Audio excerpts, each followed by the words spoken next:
बिरहा सुनने वाले सभी भाइयों को हृदय के गहराइयों से सबसे नमस्ते प्रणाम करते हैं, आशीर्वाद की प्रतीक्षा रखते हैं। मैं बिरहा गायिका वंदना बागी आप लोगों के बीच में 16-17 साल बाद मैं फिर आप लोगों से आशीर्वाद लेने के लिए बिरहा में कदम रखी हूँ। तो मुझे आशा नहीं विश्वास है कि आप लोगों का प्यार दुलार मिलेगा। मैं आपसे क्या बताऊं, आप लोग तो खुद ही जान रहे होंगे कि बिरहा जगत के जो पप्पू बिरहा गायक कवि जी थे आज इस दुनिया को छोड़कर चले गए। बड़ी दुख की बात है।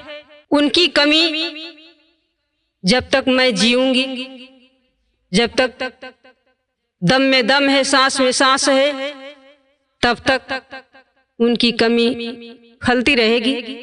उनकी कमी कभी पूरा नहीं होगा।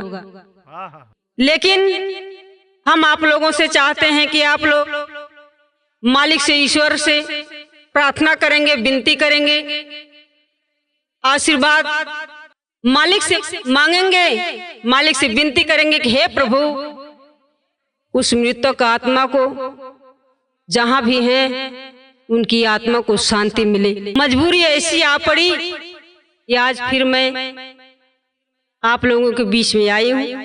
तो मुझे आशीर्वाद की प्रतीक्षा है कि आप लोग, उम्मीद है कि आप लोग मुझे आशीर्वाद देंगे और ये पप्पू बिरहा म्यूजिक चैनल को आप लोग लाइक करेंगे, सब्सक्राइब करेंगे, कमेंट करेंगे और चैनल को आगे बढ़ाएंगे। क्योंकि आप लोग अगर एक सब्सक्राइब, एक कमेंट, एक लाइक करेंगे तो मेरी जिंदगी और मेरे बच्चों की जिंदगी संवर सकती है। चला मास्टर, बिरहा का शुरुआत हो गया।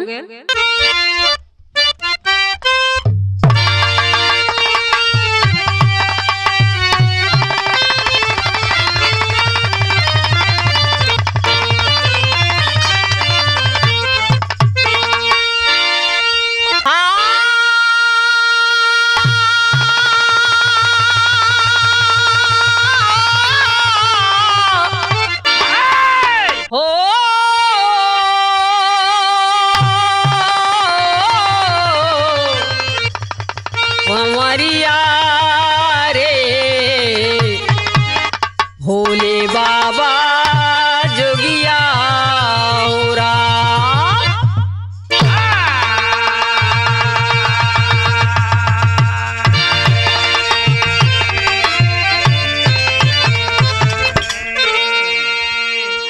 चार लाइन का भूमिका संकेत भइल मास्टर। क्यों कुचलते हो कुदरत की कोमल कली,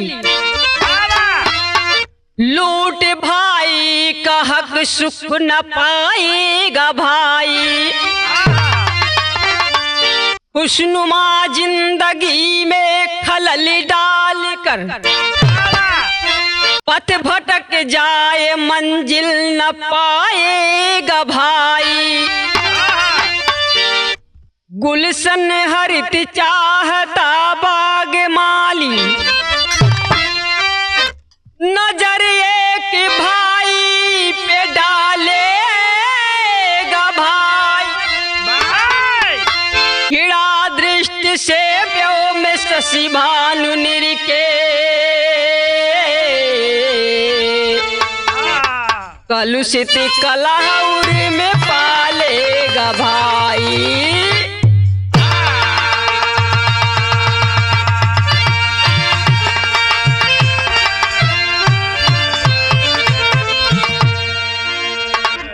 एक लाइन गजल का टुकड़ा लगल मास्टर, तनी सा बजा दा।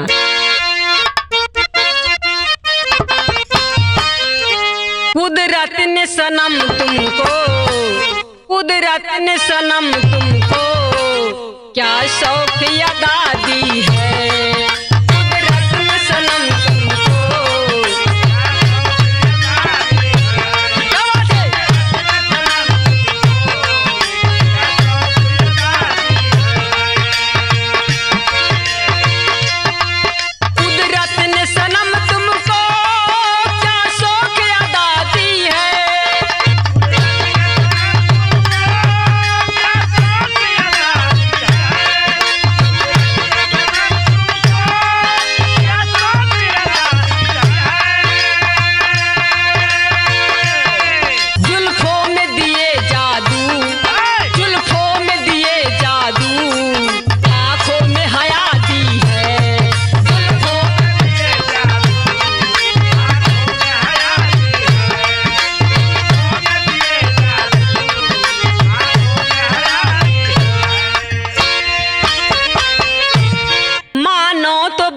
दानो, मानो तो बना दानो, खुद बगिया जलाते हैं।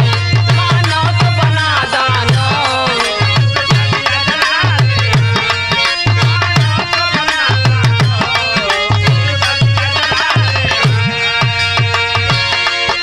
नो तो बना दानो, खुद बगिया जलाते हैं।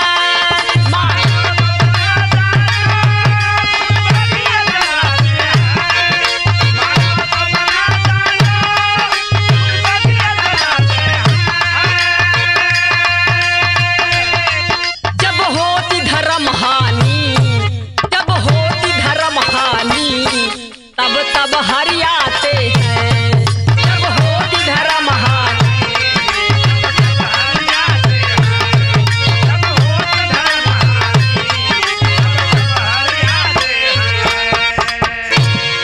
देखे बाबूजी, ये धरती पर जब जब भार आयल हो, तब तब भगवान कौनो न कौनो रूप में ये धरती पर अवतार लेहले हुवन। धरती का भार हटाओ बद जन्म लेहले हुवन। भइल का गीत ब्याह का शुरुआत हो गई मास्टर।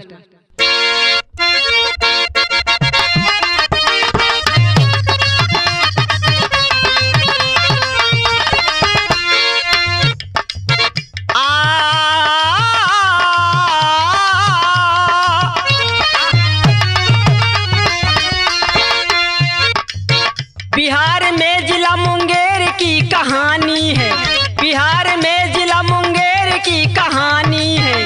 गाँव मज गाँव की सुनिए कथा नूरानी है।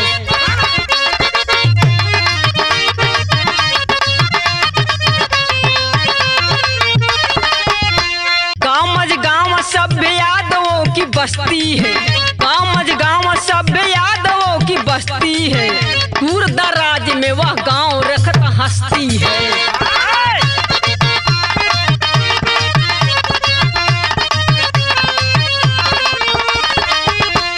गरीबी थी मगर दो भाइयों में प्यार रहा। राजीवा संजीव हो नहार रहा। बचपन में माता पिता स्वर्ग को सिधारे हैं, बचपन में माता पिता स्वर्ग को सिधारे हैं। बहन ममता को दोनों भाई मिल दुलारे हैं।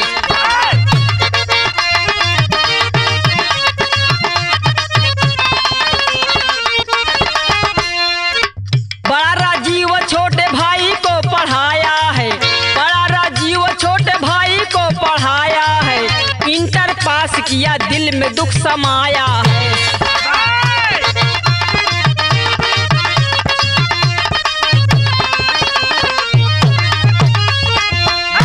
कहानी पर गौर करेंगे बाबूजी। बिहार जिला मुंगेर के कहानी बा। वही मुंगेर में एगो गांव मिला मझगामा। वही गांव के रहे वाला दुई गो भाई रहलन, बड़ा राजीव छोटा संजीव। बचपन में ही माता पिता इस दुनिया को छोड़कर चले गए। एक छोट खन के बहन रहल जौने के नाम मिलल ममता। ए भैया गरीबी में पलत रहलन, लेकिन बड़ा भाई राजीव अपने छोटे भाई संजीव को, छोटी बहन ममता को प्यार दुलार दिया। छोटे भाई संजीव को पढ़ाया लिखाया, इंटर पास करवाया।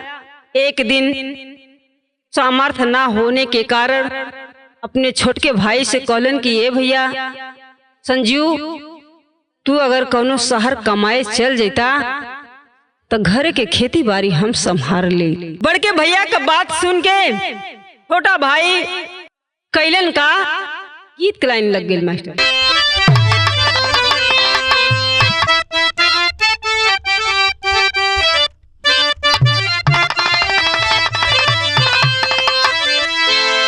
काहे को हनाइल बाड़ू जान ले बुका हो, काहे को हनाइल बाड़ू जान ले बुका हो, काहे को हनाइल बाड़ू जान ले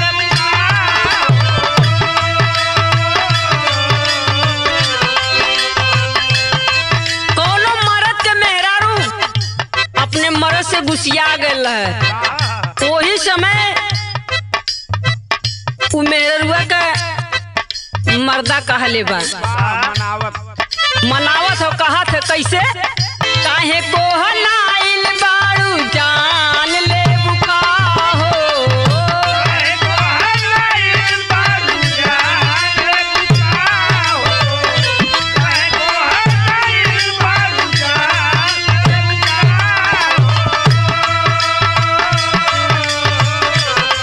काहे को हनाइल बारू जान ले बुका हो बोला मोरी सुगिया परान ले बुका हो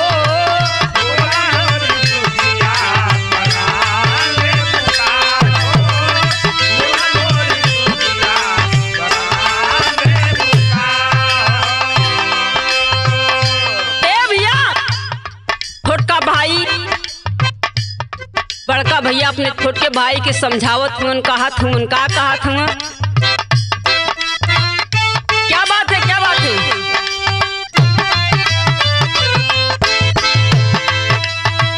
राजीव काहे लाती कार बीरना हो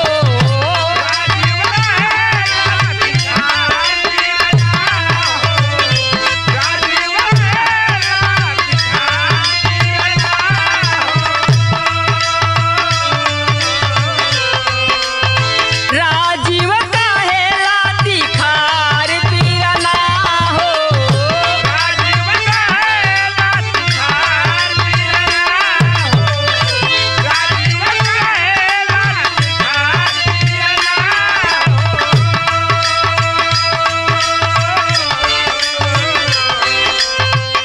राजीव काहे लाती खार बीरना हो सिरा पे गरीबिया कै मार बीरना हो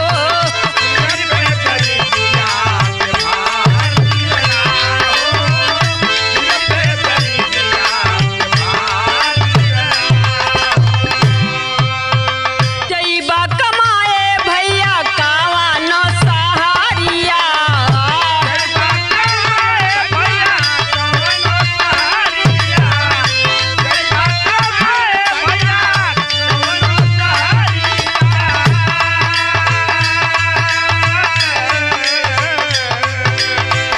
घरमा कराबा भैया हम खेती बाड़िया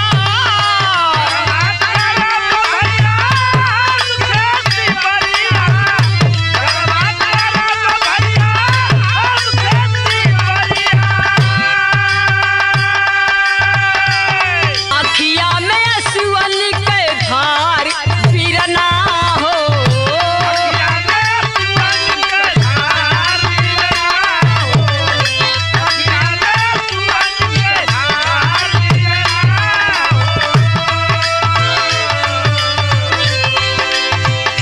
अखिया में असुअन के धार बीरना हो सिरा पे गरीबिया कै मार बीरना हो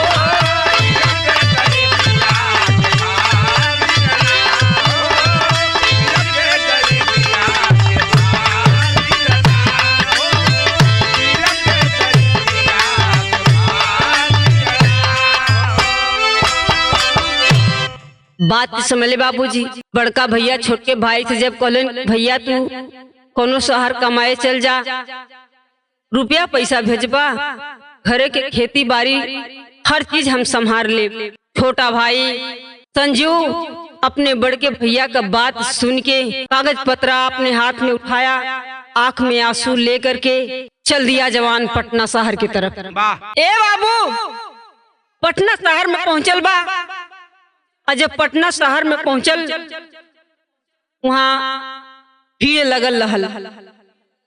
भीड़ देख के सोचे लगल कि कैसन भीड़ बा। तब तक एक थे बुढ़वा दादा मिल गए। बुढ़वा दादा से पूछे लगल कि ए दादा ये कैसन भीड़ जुटल बा। बुढ़ऊ दादा कहलन कि बेटा यहाँ आर्मी के भर्ती होत है। बुढ़ऊ दादा से कहले कि दादा का लाइन में हम खड़ा हो सकीला। बुढ़ऊ दादा कहलन कि बेटा खड़ा हो जा, हो सकला मालिक, दया दृष्टि कर दे। ए बाबू बुढ़ऊ दादा का बात मान के गए, लाइन में खड़ा हो गया, नाप जोख होवे लगल, पता चलल आर्मी में भर्ती हो गया, पास हो गया, साथ प्राइवेट पीए एमए किया, कर्नल के पद पर पहुंच गया। और जब कर्नल के पद पर पहुंचल, घर पर घर द्वार, खेती बाड़ी, जगह जमीन, रुपया पैसा, बैंक बैलेंस, गाड़ी घोड़ा सब कुछ हो गया। एगो कोट खानी के बहिन रहल, जो उन्हें बहिन का नाम मिलल ममता। वो ममता बहिन के बियाह कैलन, ममता बहन के बियाह कर दिलन। दरवाजे पर नात बात साथी संघाती सब लोग जुटल बा। तब वही समय मौका पाके संजीव कर्नल से कहलन कि ए भैया, अकेल की जिंदगी मत जिया, अब तू अपन परिवार बसाला। नात बात साथी संघाती सब लोग जुटले रहलन। वही समय एगो लड़की से लगन धरा गयल। वो लड़की के नाम मिलल सुमन। सुमन नाम लड़की से जब लगन धरा गयल, ब्याह शादी हो गए, सुमन घर में आयल हैं। शादी ब्याह में आप लोग जनबे करेलन, घर में जाए नई नोहर बहुरिया आवलिन तो लोग बड़ा खुश होला। खुशहाली में लोग पागल हुवन। धीरे धीरे धीरे धीरे समय कुछ बीतल, एको बाल बच्चा नहीं भइलन। वही समय सुमन और संजीव सोचे लगलन कि को बाल बच्चा नहीं भइलन। सोचते सोचते बाबूजी कुछ दिन बाद मालिक के आसन डोल गए। मालिक के आसन डोल गए। सुमन के पेट में संजीव कर्नल के प्यार पड़े लगल। और जब प्यार पड़े लगल, तब वही समय सुमन अपने सैया जी से बतावत हो कर्नल से गीत लाइन है।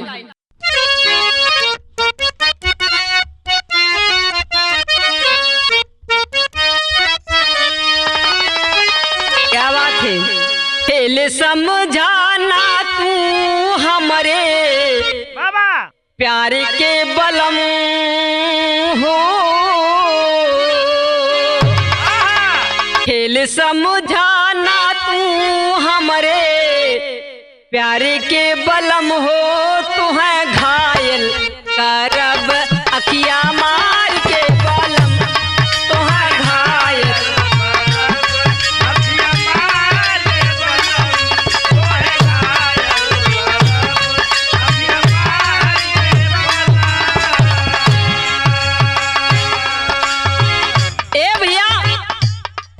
खुशी में एकदम पागल हो गई बा। सैया जी से अपने कहले बा का क्या बात है? ओली गरवा में बाहिया के डारिये पिया,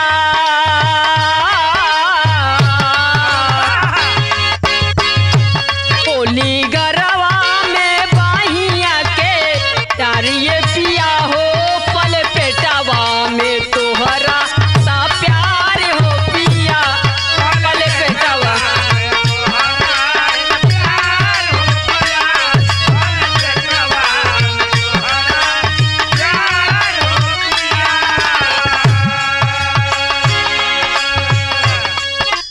अल्ट्रासाउंड करावाला मिला ला ला ला ला।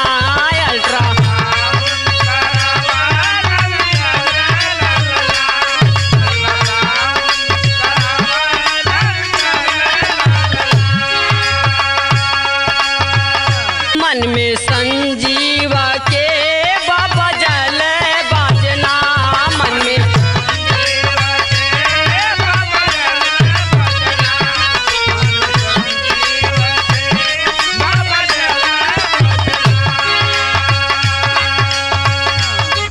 महीना 2 महीना 3 महीना बीतल।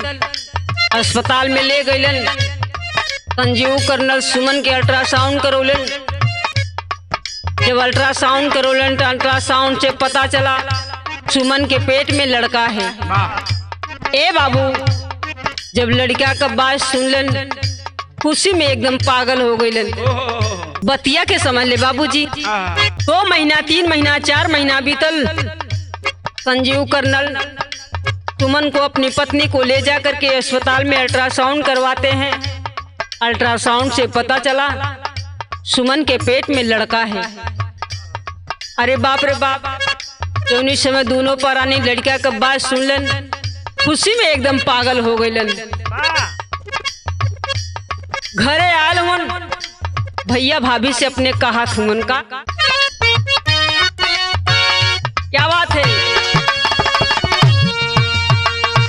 भाभी रख लेली मानावा में हारिए पिया,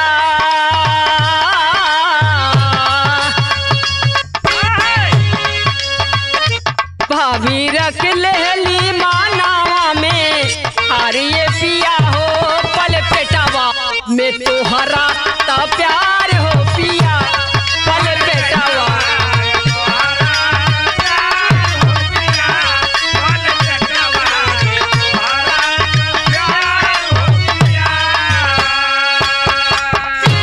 भैया भाभी से कहलन कि भैया हम तो जात मिला कश्मीर ड्यूटी पर, सुमन के पेट में बच्चा है, अगर कोई दिक्कत होगी कोई परेशानी होगी आप लोग अस्पताल में लेके चले जाइएगा डॉक्टर के पास। ए बाबू, संजीव कर्नल तो ड्यूटी पर पहुंच गए, भैया भाभी के सौंप दिलन सुमन के। लेकिन धीरे धीरे जब 9 महीना आयल, परसों पीड़ा जब चालू हो गयल, तब भयल का तारंगा है मास्टर।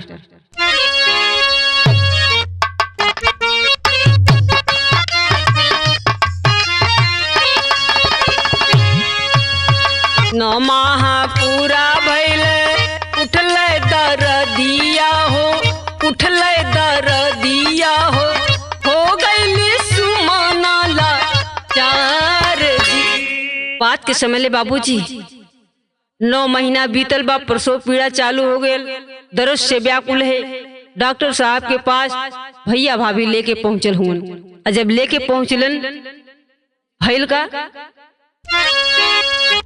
डॉक्टर से बात कैले लके अस्पताल आवा हो, लके अस्पताल आवा हो, रुपया कम हो ले 30,000 जी। पापा का माया पापी डॉक्टर का साइया हो, डॉक्टर का साइया हो, कैले ना तानी को भी 4 जी। कहानी पर गौर करेंगे बाबूजी। भैया भाभी अस्पताल में लेके पहुंचल हुन, डॉक्टर साहब से बातचीत कैलन। डॉक्टर से कहते हैं कि डॉक्टर साहब इस होने वाले बच्चे को हमेशा के लिए खत्म कर दी जाए, जो रुपया मांगेंगे पैसा मांगेंगे हम लोग देंगे। ए भैया, वह नीच डॉक्टर दरिंदा, वह पापी 30,000 रुपया में सौदा के पटा लेलस। और जब सौदा के पटा लेलस तो पापी कैलस का, डॉक्टर इंजेक्शन दिहल, सुमन बेहोश भइली, सुमन बेहोश भइली, जन्मल बेहोश शिव कुमार जी। पतिया के समझ ले बाबूजी, वह पापी डॉक्टर एक बेहोश की सुई इंजेक्शन सुमन के लगा दे। सुमन बेहोश हो गई, वह जो बच्चा पैदा हुआ वह भी बेहोश है। लेकिन थोड़ा ही देर में मेरे दोस्तों सुमन को होश आया। देख रही है बगल में बच्चा नहीं है। डॉक्टर साहब से पूछती है, डॉक्टर साहब मेरा बच्चा कहाँ है?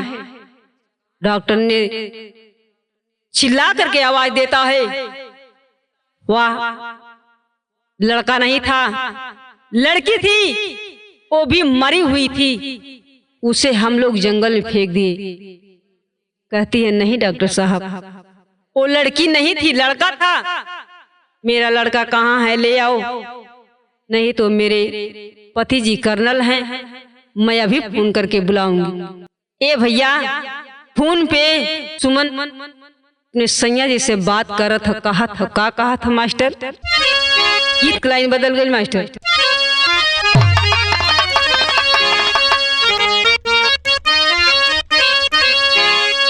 बतिया के समझ अभिमन्यु बाबूजी खून लगा के अपने सैया जी से कहले बा का गीत के लाइन हमारे मास्टर साहब बजावत हुआ, बड़ी बढ़िया गीत बा मास्टर। कैसे?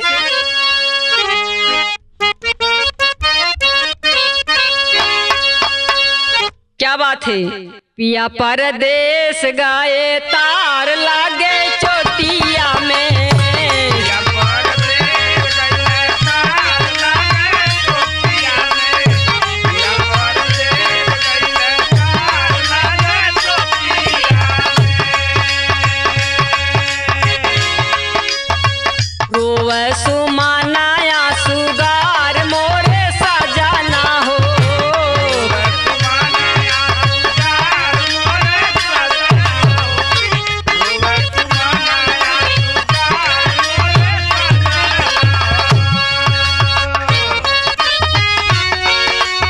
सैया जी के पास खून लगा के आवाज दे रही है, हेलो सैया। हाँ सुमन क्या बात है? सैया रो रो कर बतावत हो, कहत हो, कैसे कहत हो?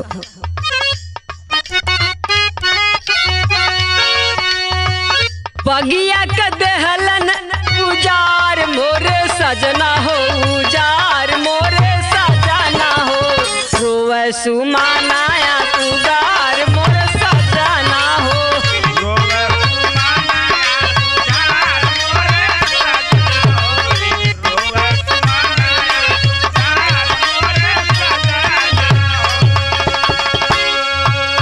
जौने सुगानावा के गिनत रहला दिना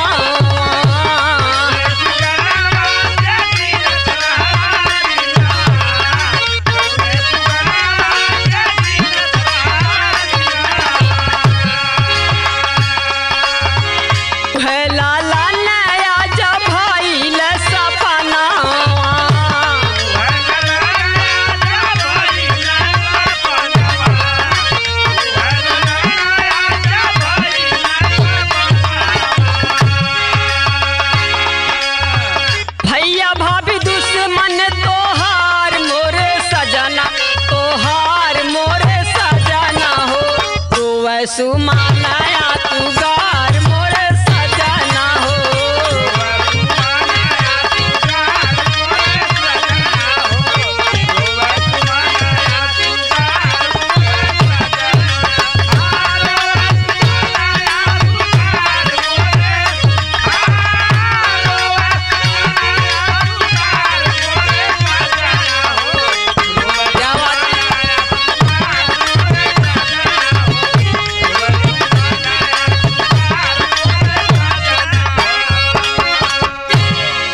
सैया जितना जल्दी हो सके आप चल आवा, जोने औलाद बदे, जोने लइका बदे इतना सपना सजौले रहला, आज हमार लइका ये दुनिया में नहीं बा।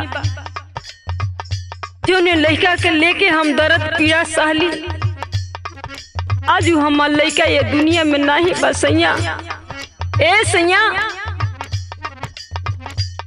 बहुत जल्दी हमारे पास आई जा सैया, घर में आ जा सैया, नहीं तो चली जाए जनावा हमार मोरे सजना हो, हमार मोरे सजना हो, रोवे सुमानाया तार मोरे सजना हो,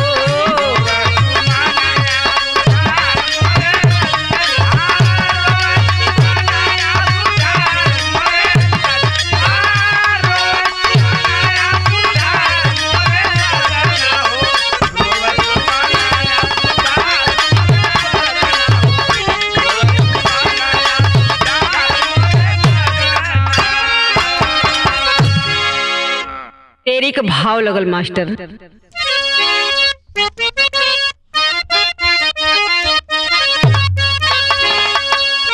अरे राम लिखनिया कोई के टारे नाटली, अरे लिखनिया कोई के टारे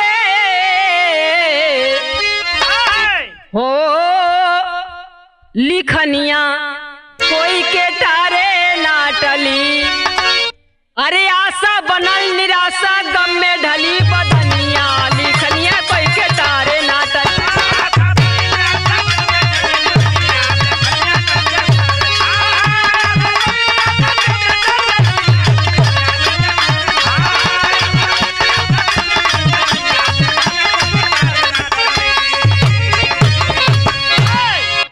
आशा बनल निराशा गम में ढली बदनिया लिखनिया कोई के टाले ना टली। राम ना बिगड़ी है जेकर केहू का बिगाड़ी। जब तक मालिक वहां से न बिगड़ी है तब तक हमरे और आपके बिगड़ले केहू को कुछ ना बिगड़ सकेला भैया। पापट का लाइन है मास्टर।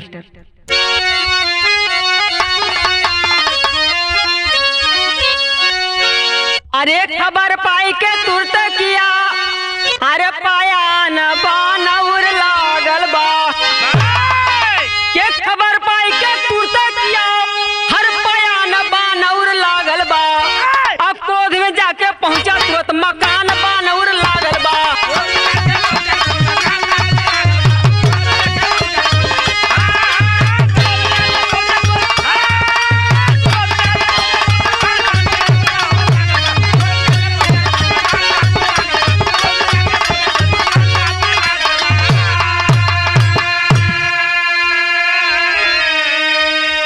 पुत्र शोक में पागल भइले हर झर झर नजरिया हो। कवन खता हम कैली उजड़ल हमारो फूलावरिया हो। अरे बना कसाई भाई स्वयं नादान बानौर लागल बा। और थानेदार से जाके किया बयान बानौर लागल बा। कहानी पर गौर करेंगे बाबूजी। संजीव कर्नल गुस्सा में रहबे कैलन। कश्मीर से ड्यूटी पर से जब घरे अइलन अपने गांव मझगावा में वही समय गुस्सा में रहबे कैलन। ए बाबू लाल के कमी के ना अखरला जौने लइका बदे इतना सपना सजौले रहलन उ लइका बदे गुस्सा न होई हन। ए भैया घरे पहुंचलन। सारी बात की जब मेहरारू से उनके जानकारी मिलल सुमन से पहुंचल हुन अस्पताल में। जब अस्पताल में पहुंचलन भैर का अस्पताल में गइलन। डॉक्टर से पूछे लगलन डॉक्टर साहब नहीं बतावत हुन। तुरंत जा करके थाने में रपट लिखवा दिया। जब रपट लिखवौले हुन तो वही समय दरोगा साहब अपने साथ में लेकर के दल बल चल देते हैं। जब लेके चलल हुन तो भैल का मास्टर संजीव जा रपट लिखाया डॉक्टर के खिलाफ हो। नर्स और दाई मिल कैली मोरे लाल के साफ हो। ना जाने कैसे दिल पाप समायल बानौर लागल बा। और चले दरोगा सहयोगी गरमान बानौर लागल बा।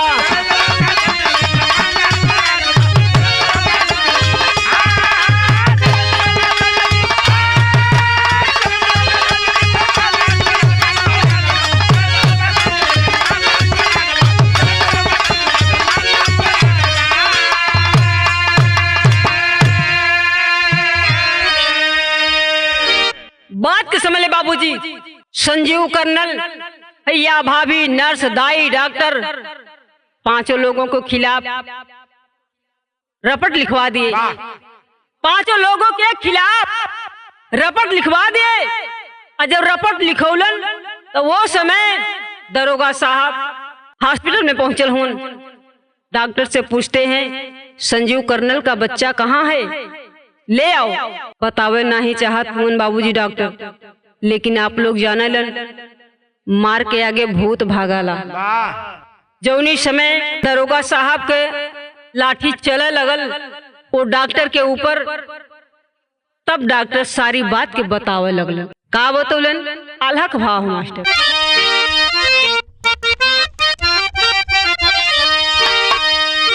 हाय राम हाय हाय हाय हाय सुन के खबर थाने दार चाली भैया भैया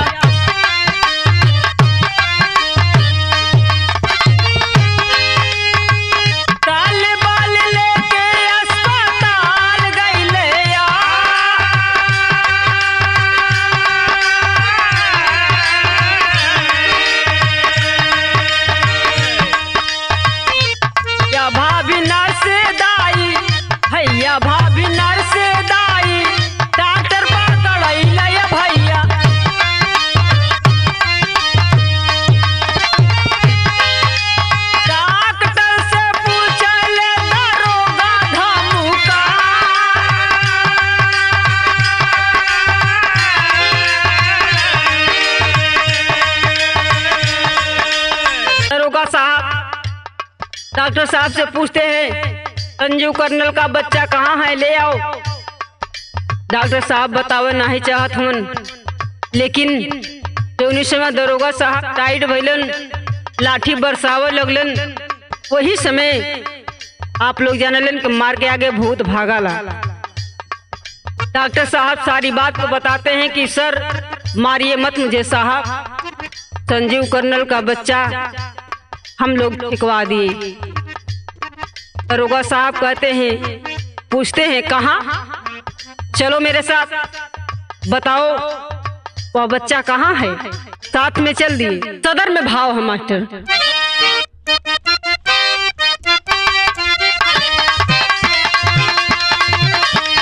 हरे जाई के जंगलवा में लाला ना का देखला,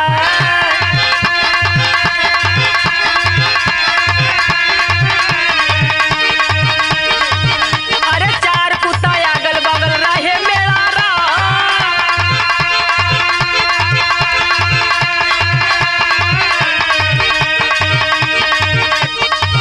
अरे जई से बछरुआ पाके हवा से लगैया,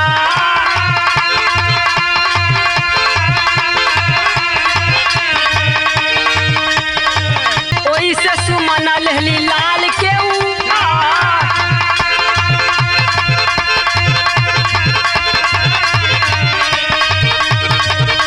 अरे गोदिया में लेके अरे पियावा अपन छतिया, भैया और भाभी लिए सिरवा झुका,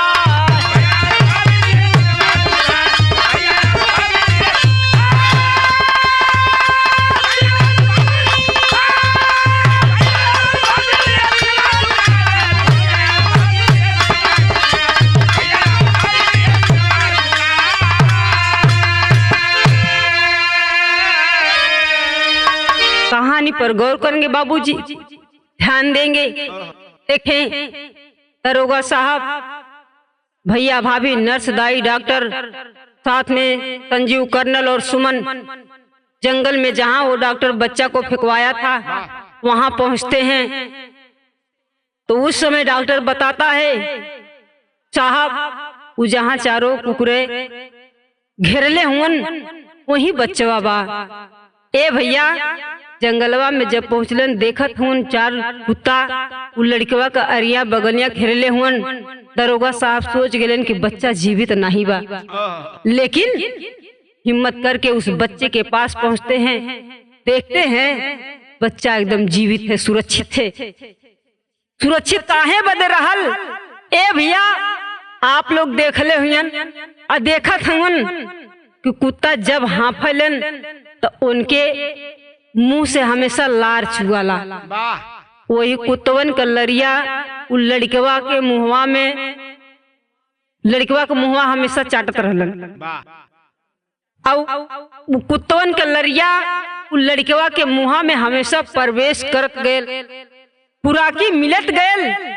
ए लिए वो लड़का 2 दिन तक जीवित रह गया। डॉक्टर साहब, भैया भाभी, नर्स, दाई, डॉक्टर सब लोग जब पहुंचे, दरोगा साहब हिम्मत करके वो बच्चवा के लगमा गईलन। वो बच्चवा के अपने गोदिया में उठाई के सुमन के आंचल में डाल दे। सुमन अपने बच्चे को पाती है। अरे बाप रे बाप, मतारी जब अपन दूध के धार पियावलन तो बड़ा सुख पावलन भैया।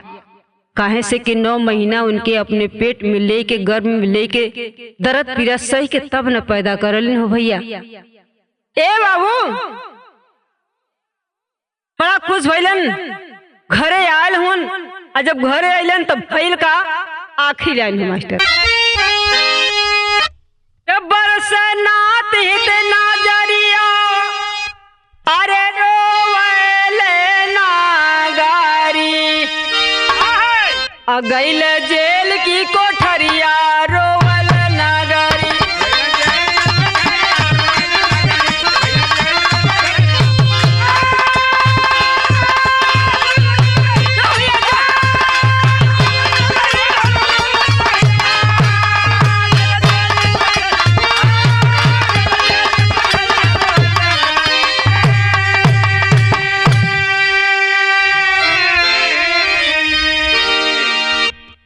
नर्स और डॉक्टर के साथ दाई को जेल भेजवाए।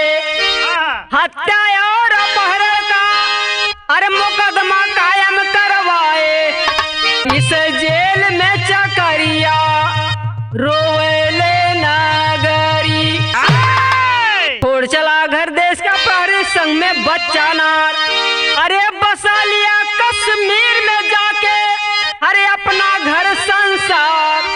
और जहाँ करते पहरे दरिया रोवेले नगरी।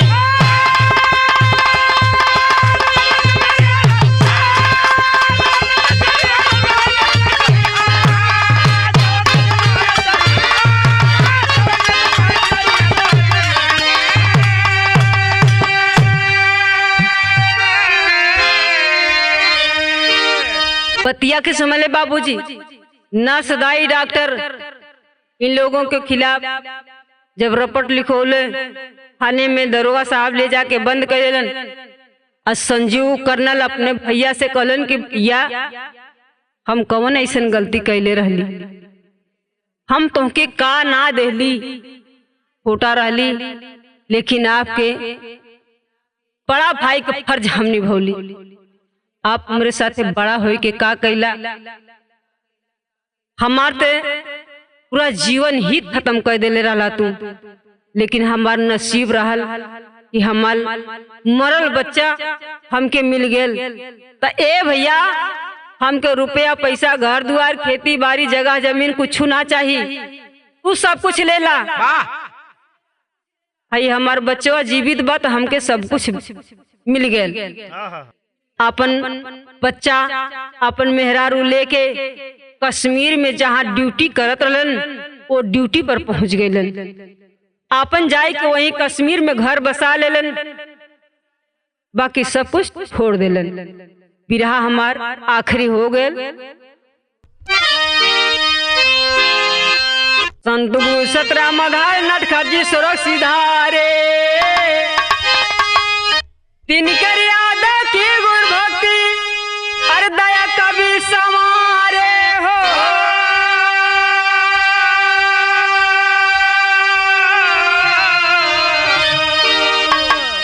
लिखनिया कोई के तारे ना टरी।